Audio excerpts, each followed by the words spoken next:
In this video, we'll show you how to turn your crochet work. We're using Sewed Stories, and you'll be using the yarn and hook in your pattern. When working in rows, you need to turn your work at the end of a row.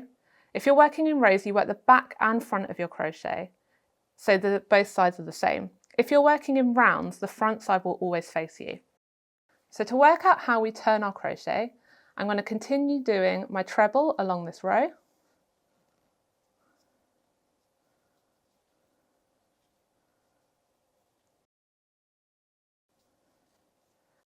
To continue my piece, I'm going to have to turn my work over to work along the edge on the other side.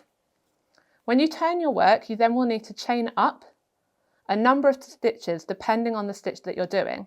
Remember to look to your pattern to see how many stitches you need at the beginning, and then you'll continue working along the top of your row to continue your crochet. And that's how you turn your crochet. Practice until you're confident and then head to sewedart.com for more stitches, beginner kits, patterns and yarn.